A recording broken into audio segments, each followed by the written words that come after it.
Hope can be deceptive, I thought, trying to mask my unease with a faint smile as we settled into our seats. For a fleeting moment, I believed this trip might be the cure, our chance to hit reset on a marriage that once felt unshakable. 9 years together, and up until a few months ago, we were unstoppable, the perfect team. But lately, something was off.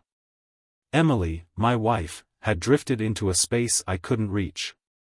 Her laughter had all but disappeared, replaced by a distant look in her eyes that I couldn't decipher.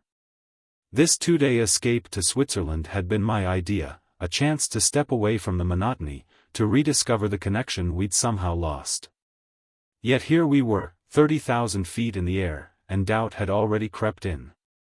Emily hadn't looked up from her phone since we boarded. The quiet giggles and little smirks she offered were directed at her screen, not me. I tried not to read too much into it. When I asked who she was messaging, she barely glanced up. "Work stuff," she mumbled, her voice clipped. The phone flipped face down on the tray table before I could pry further. I told myself to stop being ridiculous. Emily's job in advertising had always demanded a lot from her, late-night calls, endless emails, it was nothing new. Still, something about this felt different. She was invested in whoever, or whatever, was on the other end of that conversation, far more than she had been with me in months. When we landed in Zurich, I inhaled deeply. The sharp, fresh mountain air felt like a reset button in itself. The city sprawled in front of us, vibrant and picturesque, like a postcard come to life. I suggested we stroll along the cobbled streets, take in the historic churches, and indulge in some world-class Swiss chocolate. Emily walked beside me, but her presence felt hollow. Her attention flickered back to her phone every few steps, as though she couldn't bear to be without it. At one point, I spotted a cozy cafe tucked between 2 stone buildings and suggested we stop for fondue. "Sure," she replied absently, her gaze fixed downward. She didn't even look up as we ordered. By the time we returned to the hotel that evening, I couldn't hold it back anymore. My voice was steady, though my insides churned. "Emily," I said carefully, "you've been glued to that phone all day. Who are you talking to?" Her head finally lifted, and for a split second, I saw her mask slip before she composed herself. "It's my sister, Jake. She's having a hard time." Her tone was even, but something about the way she said it felt off. Rehearsed, maybe. Still, I reminded myself that her sister, Claire, was in the middle of a messy divorce. It made sense, didn't it? The next day mirrored the first. Emily's laughter and smiles were reserved for whoever was on the other side of that screen. We took a walk to the lake, and when I asked her for a photo together, she agreed. She even smiled, but it never touched her eyes. When we boarded the flight home, frustration boiled beneath my calm exterior. I wanted to trust her, to believe her words, but a small voice in my head refused to quiet. Back in the comfort of our house, that gnawing feeling only grew. Later that night, after Emily fell asleep, I sat in the dark with my phone, scrolling through our banking app to check the expenses from the trip. One charge froze me in place, a reservation for 2 at an upscale restaurant back in the city.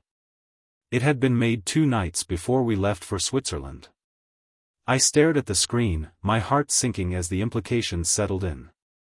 It felt like a blow I didn't see coming.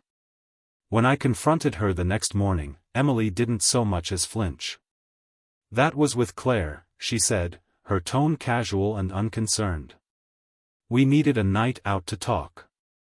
I gave a slow nod, forcing a swallow against the unease rising in my chest. On the surface, her explanation seemed logical enough, but something inside me refused to accept it. This wasn't over. I could feel it in my gut. It was only the beginning. The weight of suspicion pressed harder on me throughout the morning.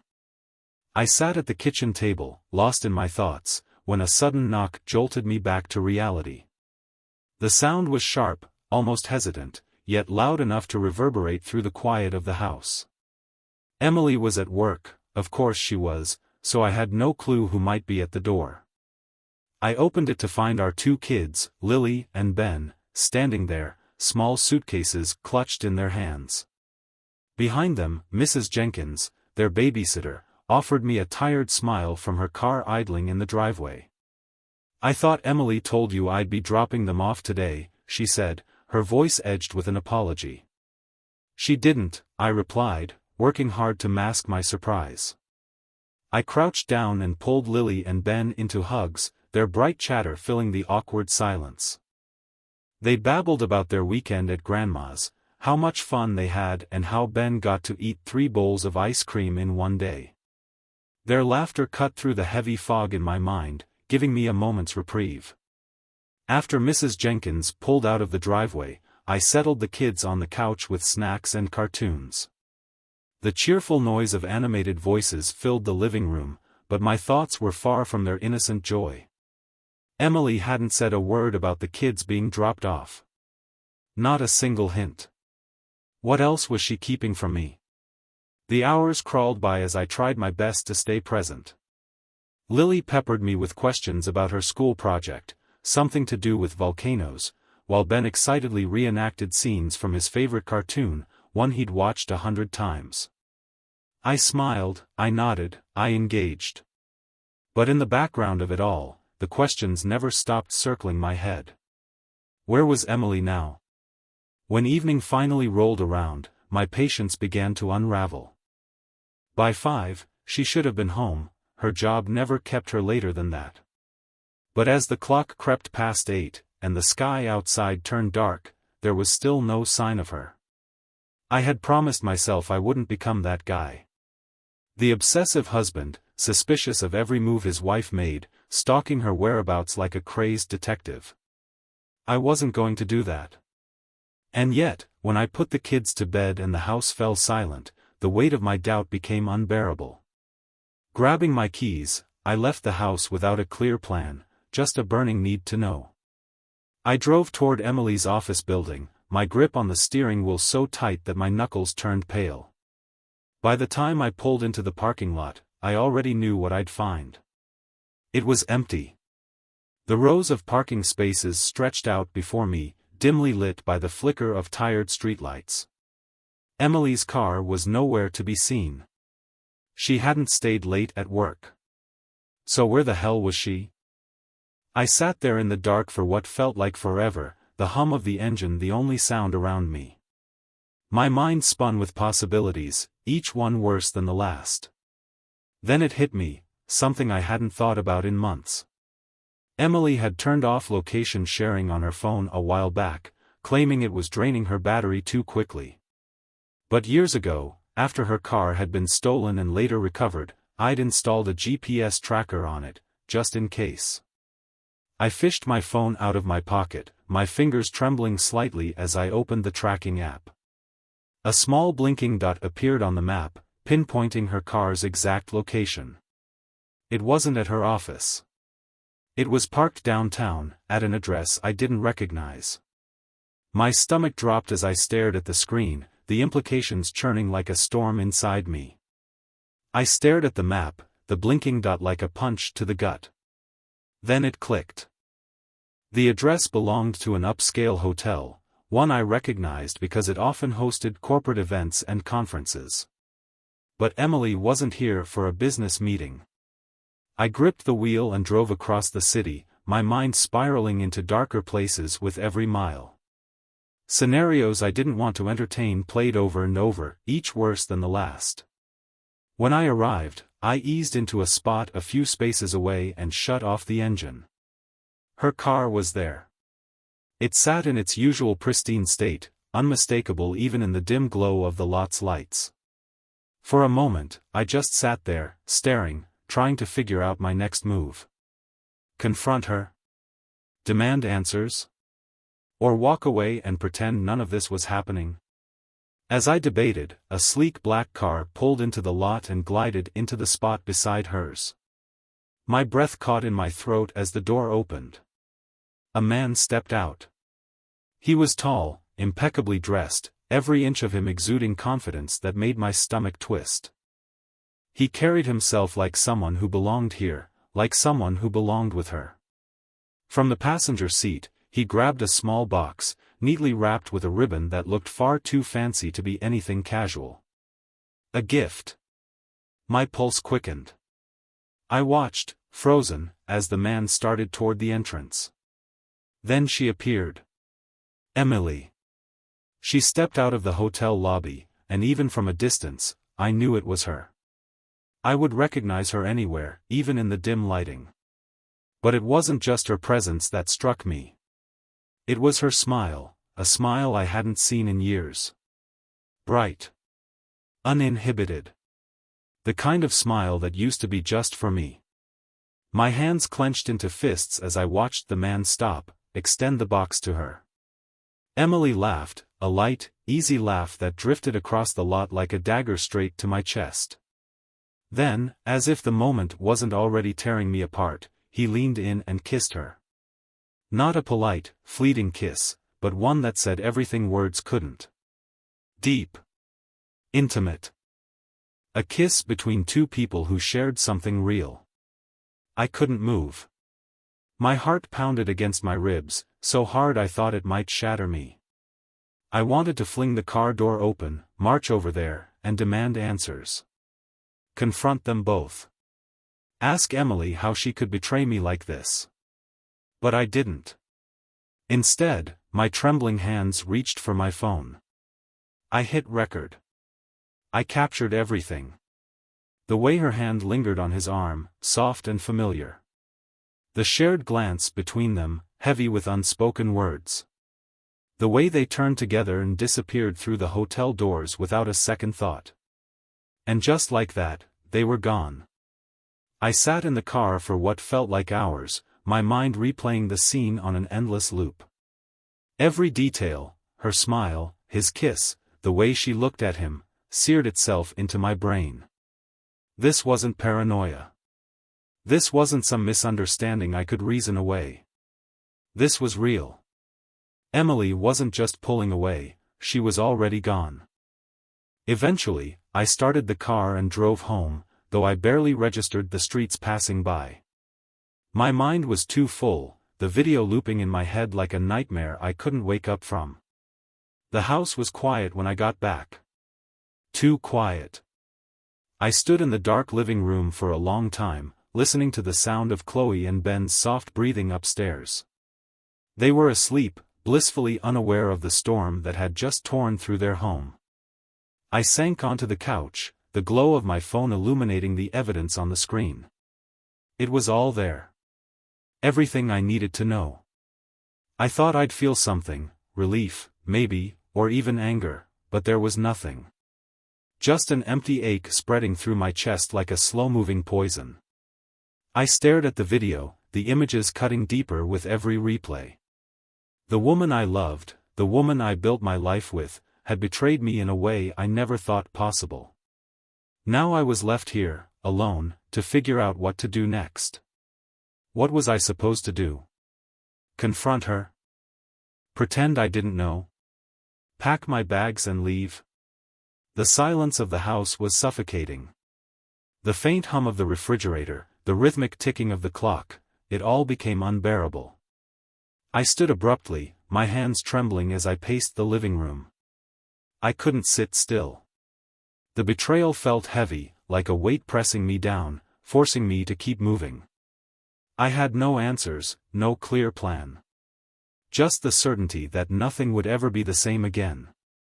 My eyes drifted toward the hallway where Lily and Ben were fast asleep.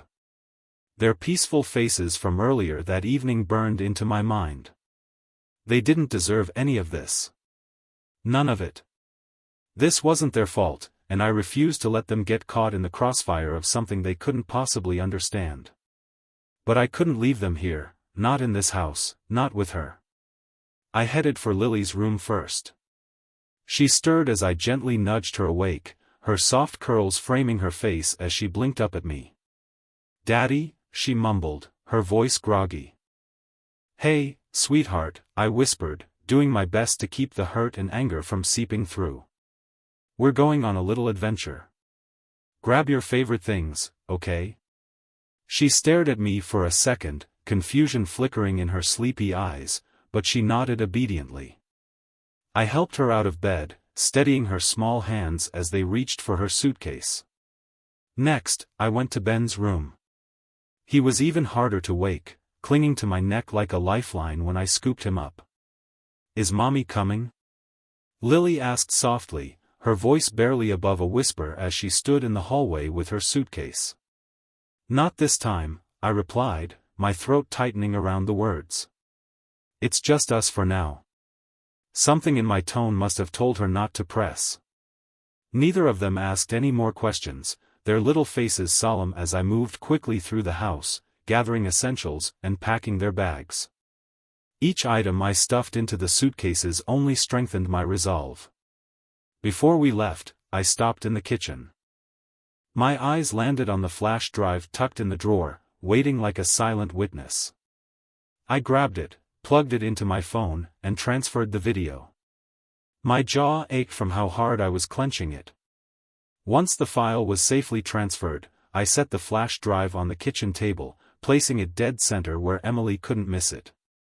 I didn't leave a note. The video said everything that needed saying. When I returned to the front door, Lily and Ben were waiting patiently, their small suitcases sitting at their feet. I scooped Ben into my arms, took Lily's hand, and stepped into the cool night air. I didn't look back as I locked the door behind us. The house I'd rented was perfect. I'd stumbled across it weeks ago during one of those restless nights when sleep felt impossible, not realizing at the time just how much I'd need it. It was a modest two-story place with a wraparound porch and a view that took my breath away, a quiet river winding its way past the backyard. A small dock stretched out over the water, the surface rippling softly under the moonlight. It was peaceful. A stark, almost surreal contrast to the chaos I was leaving behind. And more importantly, it was close to Ryan's place. My brother and I had always been close, and if there was anyone I could rely on to help me steady myself through this mess, it was him. Lily's excitement broke through her exhaustion the moment I unlocked the door and flicked on the lights. Her eyes lit up as she took in the cozy living room, all warm wood tones, oversized couches, and a fireplace already prepped with logs. "Is this our new house?" she asked, wonder in her voice. "For now," I said, forcing a smile. "What do you think?" "It's beautiful," she gasped, rushing to the large windows that framed the view of the river. Ben, still half asleep in my arms, mumbled something about his blanket. I dug it out of his bag and wrapped it snugly around him, carrying him up the stairs to find the bedrooms. Each one was simple and inviting, the kind of rooms that made you want to crawl under the blankets and forget the rest of the world. I tucked Ben into a bed that seemed too big for his small frame, his fingers curling into the edge of his blanket as he sighed softly and drifted back to sleep.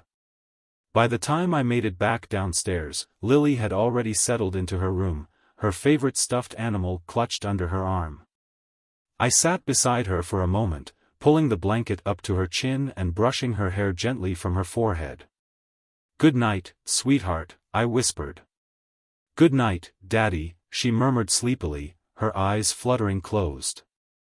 I stood in the doorway for a long time, watching her tiny chest rise and fall with each breath.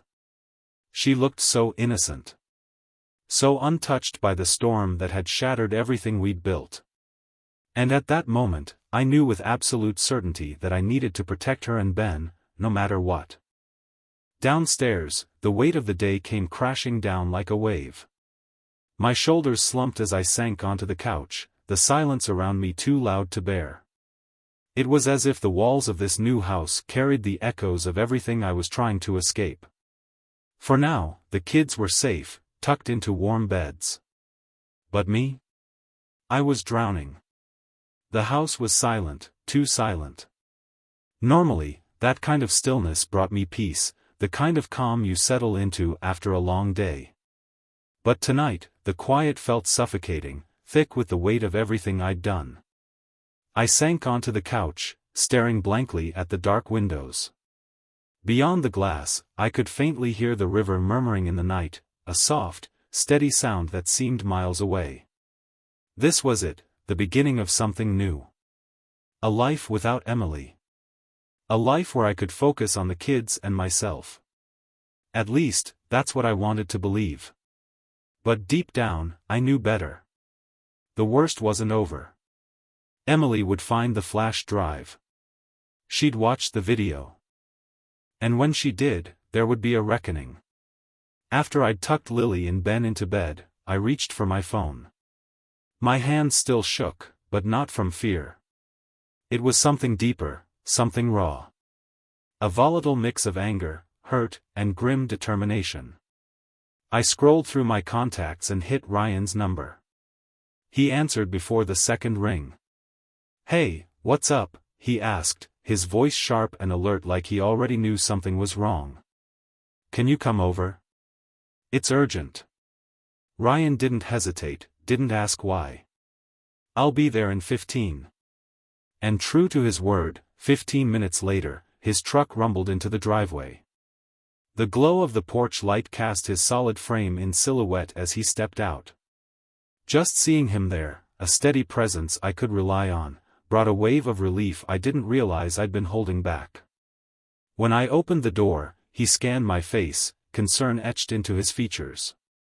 "What's going on?" Before I could get a word out, my phone buzzed on the coffee table. I glanced at the screen, my stomach turning. "Emily." Ryan gave me a subtle nod, his expression unreadable. "Go ahead. This should be good," he muttered under his breath.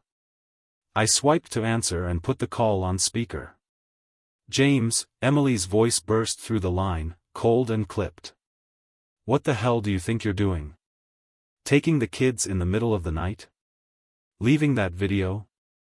Have you completely lost your mind?" I stayed silent, letting her words spill out like venom. The anger in her voice was sharp enough to cut, but I refused to let it land. "You have no right to take them without talking to me," she snapped, her tone rising. "Bring them back now, or I'll call the police. This is kidnapping, James." I took a slow breath, forcing my voice to stay steady. "Go ahead. Call them. Show them the flash drive, Emily. Let them see it." The line went quiet for a beat, and when she spoke again, her voice had shifted. There was still anger, but now it was edged with desperation. "You're blowing this out of proportion. That video doesn't prove anything. You don't understand." "Oh, I understand perfectly," I said, my voice hard as steel. "You've been lying to me for months, maybe longer. Sneaking around. Putting him before your own family. And now you want to play the victim?" "It wasn't like that," she said quickly, her voice softening, almost pleading. I wasn't getting enough from you, James. I felt invisible. Do you have any idea how hard it's been for me? You're always working, always distracted." I let out a bitter laugh, the sound harsher than I intended. "Don't you dare pin this on me. You think working to give you and the kids a good life makes me the bad guy? While I was packing lunches and reading bedtime stories, you were sneaking off to meet him in hotel rooms. Don't make this about me, Emily." Her voice faltered, but she wasn't done. "You're being irrational. We can fix this, James. Just bring the kids back, and we'll—" "No." I cut her off, the word sharp and final. "This isn't about fixing anything anymore. It's about protecting my kids from you and your recklessness." Silence stretched on the line for a second before I hung up. The weight of her words lingered like smoke in the air, but I didn't let them settle. Ryan straightened from where he'd been leaning against the wall, arms crossed. "Well," he said dryly, breaking the quiet. "That was something." "She's trying to spin it," I muttered, raking a hand through my hair. "Trying to make this my fault." "Of course she is," Ryan said, pulling a chair up to the kitchen table and gesturing for me to sit. "That's what people do when they're backed into a corner." I dropped into the chair, exhaling a breath I didn't realize I'd been holding. Ryan sat across from me, his expression serious. "Start from the beginning," he said. "I need to know everything." And so, I told him. I told Ryan everything, about the video, the lies, the excuses, and how I'd taken the kids and left. He sat across from me, silent, listening intently. With every detail I shared, his expression hardened, his jaw set like stone. When I finally finished, he exhaled sharply, leaning back in his chair. "James, you did the right thing," he said, his voice firm. "Taking the kids? That was the only choice. She's not thinking about them, she's thinking about herself." I ran a hand through my hair, feeling the weight of it all pressing down on me. "I don't even know what I'm doing, Ryan," I admitted. "I left the house, but, what now? How do I keep them safe from her?" Ryan's jaw tightened. "First things first, you need to lock her out of your finances. If she's willing to cheat and lie, she won't hesitate to clear out your accounts. Call the bank tomorrow and shut down any joint access." I nodded slowly, the list of problems in my mind growing by the second. "And the kids? I can't lose them to her." "Document everything," Ryan said firmly, leaning forward. "Every text, every call. Keep that video safe. It's your strongest proof right now. And get yourself a lawyer, James. A good one. If this goes to court, you need someone who can make sure the truth comes out." I sighed, the exhaustion dragging at me. "And if she fights me for custody?" Ryan's lips curled into a grim smile. "Let her try. No judge is going to look favorably on a mother who's choosing hotel rendezvous over her kids." As if on cue, a sharp knock echoed through the house. We both froze, our heads snapping toward the front door. The sound came again, louder this time, more insistent. "Were you expecting someone?" Ryan asked, his voice low and alert. "No," I whispered, my pulse quickening. I stood slowly, moving toward the door. Through the peephole, I could make out a shadowy figure standing just beyond the porch light's reach. It was too dark to see their face, but I already knew who it was. "Don't open it," Ryan said sharply, his voice cutting through the silence. "If it's her, let her stand out there. Let her stew." I hesitated, my hand hovering near the doorknob as the knocking grew louder. A muffled voice followed, too quiet to make out but filled with urgency. My stomach turned, but I forced myself to step back. "Let her knock," I said, my voice steady. "I'm not letting her in." Ryan gave an approving nod. "Good. Let her play her games. You focus on protecting those kids." For a moment, I thought I could ignore it. But the knocking didn't stop. Each sharp rap grated on my nerves until it pushed me past my limit.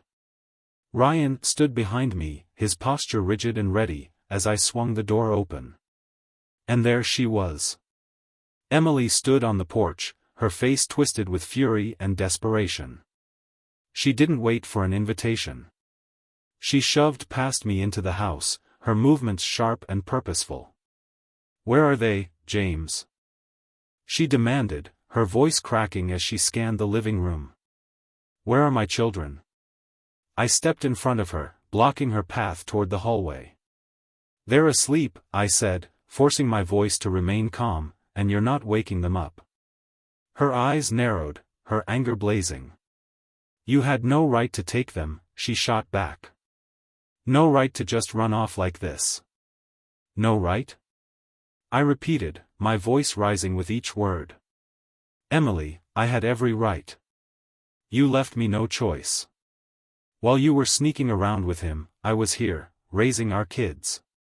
Making sure they had the stability you clearly don't care about." Her face darkened at the mention of him, but she didn't deny it. "You don't understand," she said, her voice faltering slightly. "No, I do understand," I snapped, the anger boiling over. You've been lying to me, to them, to yourself. And now you barge in here, acting like you're the victim? Like I'm the one in the wrong? They're my children too, she shouted, her voice cracking. Then start acting like it. I fired back, stepping closer. Where were you last night, Emily? Where have you been every Thursday night for the last 3 months? While I was packing their lunches, reading them bedtime stories, you were in a hotel room with him. Don't try to rewrite the truth. She faltered, her jaw tightening as though she were searching for words that wouldn't come. Don't throw that in my face, she hissed finally. You pushed me away, James. You've been so focused on work, on your precious routines, that I felt invisible in my own home. I let out a bitter laugh, one that cut through the tension like a knife. And your solution to that was this? To shack up with some guy in a hotel? Spare me the excuses, Emily. You didn't care about me. You didn't care about the kids. And you sure as hell don't get to stand here now and play the victim. Her hands curled into fists at her sides, her body trembling with frustration. That's not true, she whispered, but the conviction in her voice wavered, thin and fragile. Then why are you here, Emily? I shot back, my words laced with anger. To take them back? To parade them around like trophies so you can pretend to be the mother you haven't been for months? Her face crumpled for just a second, a flicker of something real breaking through, but then she steeled herself, her posture hardening again. I just want my family back, she said, her voice trembling. Your family? I barked out a humorless laugh, the sound bitter even to my own ears. You destroyed that, Emily. You don't get to swoop back in and pick up the pieces when it's convenient for you. The room fell silent, thick with tension so heavy it felt hard to breathe. I thought she might explode, scream at me, throw more excuses my way. But she didn't. Instead, her shoulders sagged, and her gaze dropped to the floor, her defiance cracking beneath the weight of the truth. Leave, I said, quieter now, but no less firm. Go home, Emily. This isn't your house anymore. Her lips parted as if to argue, but then her eyes darted to Ryan, who stood silently in the doorway, arms crossed over his chest. His presence filled the room with an unshakable calm. He didn't say a word, but his steady gaze seemed to anchor everything in place. Go, I repeated, gesturing toward the door. Emily hesitated. For a brief moment, her expression softened, her lips trembling as her eyes met mine. It almost looked like regret. I'm not giving up on them, she murmured softly, her voice almost pleading. Or on us. I didn't respond. I shut the door firmly behind her, locking it for good measure. Ryan exhaled audibly, dropping back into a chair at the kitchen table. He rubbed his temples as though he'd been the one sparring with her. That was intense. Leaning against the counter, I gripped its edge so tightly my knuckles went white. My voice shook with frustration. She doesn't get it. She thinks this is some kind of game she can win. She's not playing fair, Ryan said bluntly, his voice flat but firm. Which means you need to stop playing nice. I looked at him, my chest heaving, the adrenaline still coursing through me. What do you mean? Freeze your accounts, he said without hesitation. Every last one. Anything joint, any assets she has access to, shut it down. If she's this unstable, she could drain everything out of desperation. You can't let that happen. I nodded, the seriousness of his words hitting me like a hammer. And the kids? Ryan continued, his expression hardening. They're your top priority. Document everything, James. Every phone call, every message. What just happened here tonight? Write it down. That video you have? Keep it safe. Megan, he stopped himself, correcting quickly, Emily isn't fit to have custody right now. You need to be prepared to prove that if it comes to it. You think this is going to court? I asked, though deep down I already knew the answer. Probably, Ryan replied grimly. But you've got the upper hand, James. Keep it that way. I exhaled slowly, feeling the fight drain out of me. My shoulders sagged, but I looked at Ryan with genuine gratitude. Thanks, man. For being here. I don't know what I'd do without you. Ryan offered a faint smile and clapped me on the shoulder. You're my brother. You don't have to do this alone. He grabbed his jacket and stood, his tone lighter now. I'll check in tomorrow. Try to get some rest, you're going to need it. There's a long fight ahead. As I watched him leave, I felt the smallest flicker of gratitude amid the chaos swirling around me. No matter how bad things got, at least I wasn't standing in the storm alone. The next morning, I woke before dawn. The house was still and quiet, but my mind felt anything but calm. The events of the past few days hung over me like a storm cloud, but I couldn't afford to sit still. There was too much to do, too much at stake. I had to act now, while I still had control. After a quiet breakfast with Lily and Ben, assuring them everything was okay, I left them with Mrs. Whitman, a trusted neighbor Ryan had vouched for. She was kind, dependable, and exactly the sort of person I needed to watch over them while I took care of business. My first stop was the office of Greg Andrews, a family law attorney Ryan had recommended. The man had a reputation for being sharp, relentless, and someone you didn't want to face in court. The waiting room was sterile and quiet, the faint hum of the air conditioner filling the empty space. I sat there, palms damp, clutching the flash drive like it was a lifeline. My knee bounced nervously until an assistant called my name. I followed her down a narrow hallway to a private office. Greg Andrews stood to greet me, a middle-aged man with a firm handshake, sharp eyes, and the calm demeanor of someone who'd seen it all. So, James, Greg began after we sat down. Ryan gave me a brief overview of your situation. Why don't you start from the beginning and tell me exactly what's going on? And so, I did. I drew in a deep breath, steadying myself before I began. I laid it all out for Greg, the growing distance in my marriage, the excuses, the late nights Megan vanished without explanation, and, finally, the video I'd recorded at the hotel. When I slid the flash drive across his desk, my hands trembled slightly despite my effort to keep calm. Greg took it without a word, plugged it into his laptop, and hit play. He watched the footage in silence, his face a mask of professionalism that I couldn't read. I sat there, my chest tight, hearing faint echoes of Megan's laughter through the tinny speakers. Finally, the screen darkened, and Greg leaned back in his chair, steepling his fingers as he mulled over what he'd just seen. This is damning, he said matter-of-factly. But it won't be enough on its own.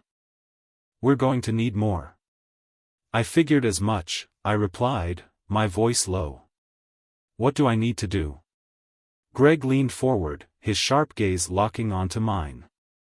Your focus is on the kids and protecting your finances, right? Yeah, I said firmly. Then we need to build a case that shows you're the more stable, responsible parent, Greg continued. This video is a strong starting point. It gives a clear impression of where her priorities have been, but we'll need to reinforce that with additional proof. Like what? I asked, already preparing myself for the work ahead. Text messages, emails, financial records, anything that demonstrates her behavior over the past few months, Greg explained. If you can show a pattern of neglect toward her role as a mother, or financial recklessness, it'll carry significant weight in court. I nodded, my mind spinning with thoughts of where I could start. I knew there were bank statements, messages she'd brushed off, and missed moments with the kids I could document. And one more thing, Greg added, his tone turning even sharper. Keep a log. Document everything. Every call, every time she's late or doesn't show up for the kids, every interaction you have with her. Write it all down. The more detail you have, the stronger your case will be if we go to court. I let out a long breath, his words settling like bricks on my shoulders. What about the divorce papers? I asked after a pause. I want them ready as soon as possible. Greg nodded without hesitation. I'll get started on that immediately. But remember, leverage is key. The more evidence we have, the stronger your position will be, whether it's in negotiations or in front of a judge. I understand, I said, standing to leave. My voice was quiet, but my resolve felt like iron. I'll do whatever it takes. Greg stood, walking me to the door. His expression softened slightly as he offered a firm handshake. You're doing the right thing, James. Keep your focus on the kids and let me handle the legal fight. We'll get through this. I left his office feeling something I hadn't felt in days, a sliver of reassurance.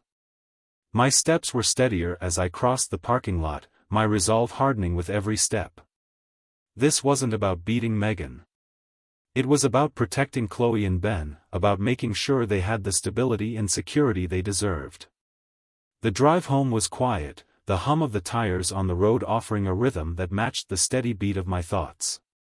I mentally mapped out my next steps, gather evidence, document every detail, organize it all. Megan's lies, the hotel rendezvous, the video, her threats about the kids, it all needed to be airtight. When I pulled into the driveway, Chloe and Ben were waiting by the front door, their faces lighting up when they saw me. They ran toward me with open arms, and I knelt down to hug them tightly, holding on to their innocence like it was the most precious thing in the world. "Did you miss me, Daddy?"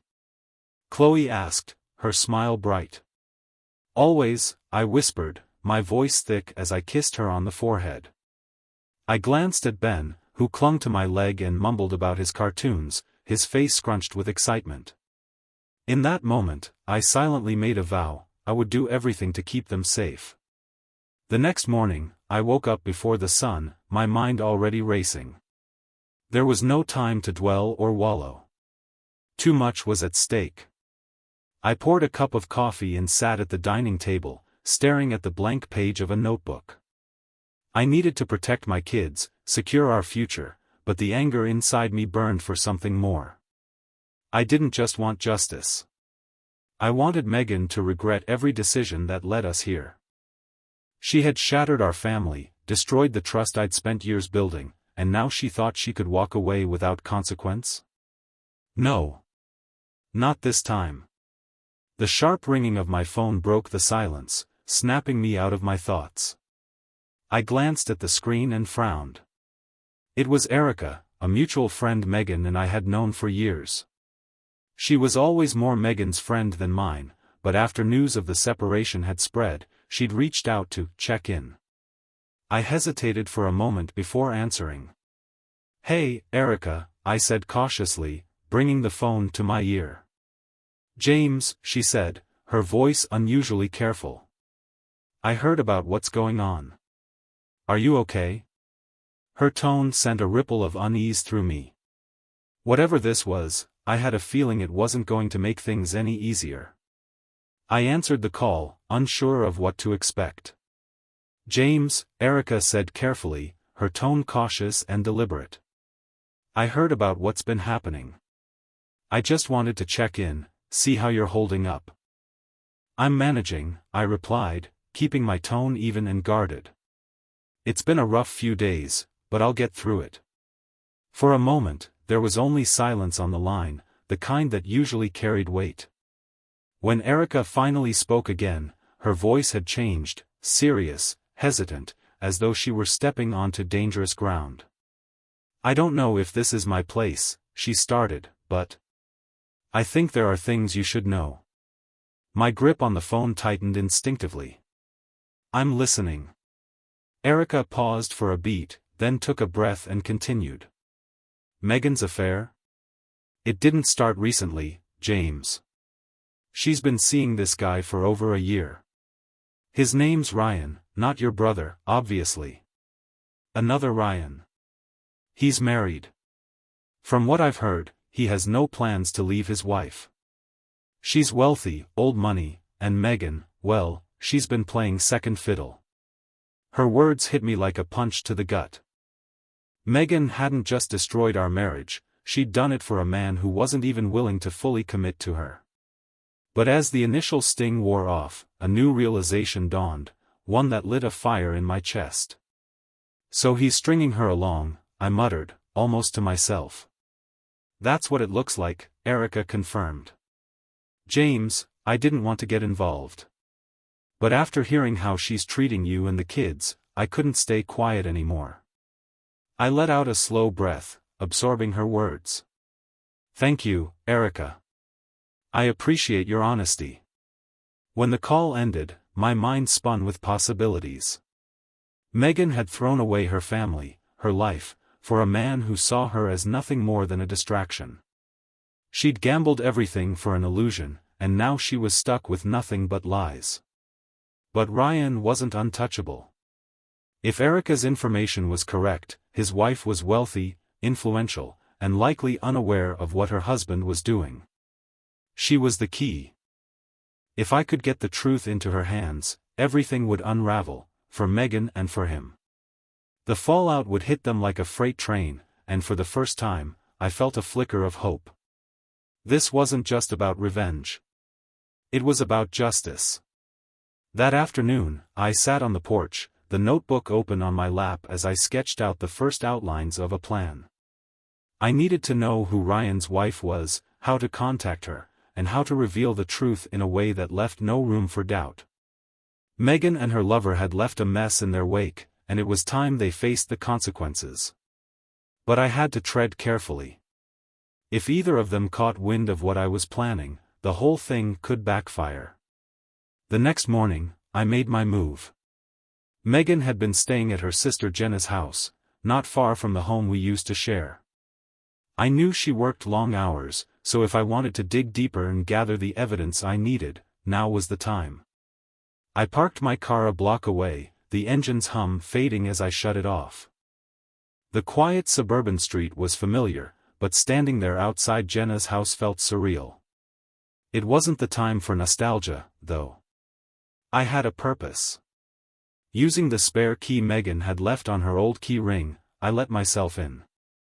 The house was pristine, the faint smell of lavender cleaner lingering in the air, a sterile neatness that felt ironic given the chaos she'd unleashed on our lives. Moving swiftly, I bypassed the kitchen and living room, heading straight for the master bedroom. I didn't have time to waste. It didn't take long to find what I was looking for. On the nightstand, plugged into its charger, sat her tablet. Megan was never particularly tech-savvy, and I knew she reused the same pin for everything. I entered it, our wedding anniversary, and the screen unlocked without hesitation. For a moment, something cold and sharp twisted in my chest. She hadn't even bothered to change it. But that fleeting sadness evaporated, replaced by determination, as I opened her email app. My hands felt steady, my movements deliberate as I scrolled through the inbox. My stomach churned as the messages appeared, one after another. There it was, proof of everything. Dozens of emails between Megan and Ryan. Plans for late-night rendezvous, hotel reservations, messages dripping with affection. Worse yet, there were complaints. About me. About the kids. About the life she'd so willingly discarded. I feel like I'm drowning in that house. James doesn't see me anymore. I feel invisible. I need you. You're the only thing that makes me feel alive. Every word stung like salt in an open wound. Then I found something even more damning, her messages about Ryan's wife. Mentions of her money, of Ryan's promises that always seemed just out of reach. It was clear Megan knew her place in his life. She wasn't his future, she was just a secret. The anger I felt wasn't hot and explosive. It was ice-cold, the kind of fury that sharpened your focus and made your movements careful. Controlled. I copied everything I could, saving screenshots to a secure drive on my phone. As I unplugged the tablet, I glanced around the room one last time.